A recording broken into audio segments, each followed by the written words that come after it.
Assalamualaikum warahmatullahi wabarakatuh. Jadi salah satu fungsi baksos Katisha itu adalah mencerdaskan bangsa. Coba kalian pikir, sebenarnya krisis di Indonesia itu bukan karena korupsi triliunan, bukan guys, nggak ada itu. Atau ditemukannya ladang ganja di Bromo, makanya dilarang orang pakai drone, kan harus bayar 2 juta dan harus pakai guide supaya nggak melipir-melipir ke ladang ganjanya. Atau berita tentang Kapolres yang memperkosa anak kecil ngejual videonya ke Australia, ya bukan krisis kayak gitu, bukan. Apalagi cuma kasus kasus timah berapa, 300 triliun, kalah kan sama Pertamina udah 1000 triliun, kalah lagi sama PT Antam. Jadi apa, bukan krisis itu, enggak bukan krisis. Atau IHSG kemarin di blok karena turun semua, bukan krisis. Yang rakyat jelata alami itu adalah ini guys, 4 biji 5.000 nih sambelan nih kayak gini, 5.000 guys. Ini Indonesia tuh sebenarnya bukan krisis korupsi, krisis cabe ya, krisis cabe bawang. Nah, kemarin tomat 24.000, sekarang jadi 6.000. Nah, bayangin guys, yang nggak krisis itu adalah tahu sama tempe. Kenapa? Karena aku tuh KKN sama Mas Amin yang jualnya. Mas Amin itu temen aku, CS aku di pasar. Jadi kalau orang lain beli segini tuh berapa? 5.000, ya kan? Mas Amin tuh udah murah, banyak, dikasihnya bonus lagi tuh sama tahu. Jadi KKN itu memang harus dipertahankan guys. Kolusi, apalagi kolusi, nepotisme, apalagi sih satu lagi lupa deh. Pokoknya kolusi, korupsi. Oh jangan, aku nggak korupsi sama Mas Amin, aku tetap bayar dia, cuman Mas Amin nambahin lagi.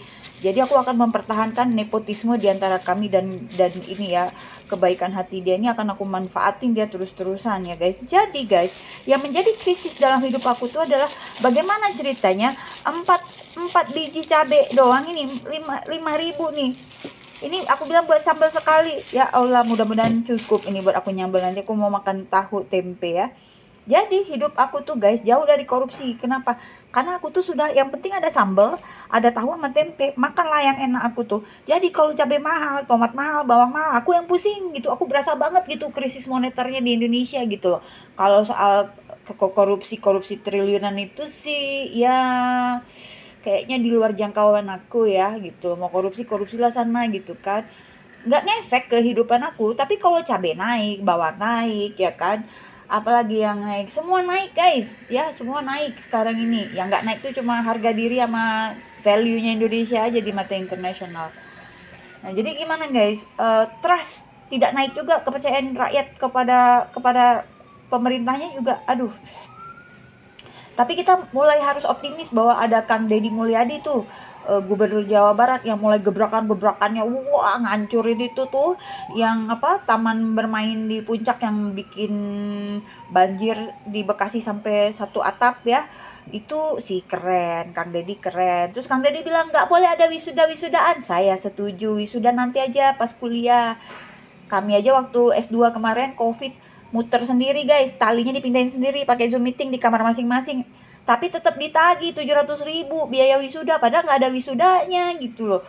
Itu sih bukan krisis buat kami, itu biasa lah buat kami. Jadi emang orang Indonesia tuh udah biasa gitu, kita nggak ada sense of emergency.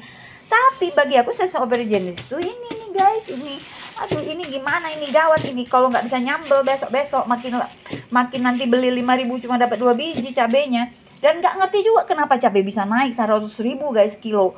Nggak ngerti aku, coba jelaskan kenapa hubungannya PT Antam, PT Timah, apalagi PT Pertamina dengan harga cabai 100.000 sekilo nih. Saya sebagai rakyat jelata yang rada-rada tulul gitu ya, nggak ngerti hubungannya apa. Ini tolong bapak-bapak kasih penjelasannya kenapa cabai ikut-ikutan naik.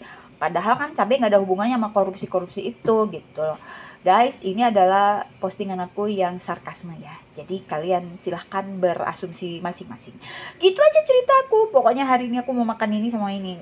Karena dari berapa hari yang lalu aku udah nggak pengen makan, udah nggak nafsu makan. Jadi aku harus upgrade level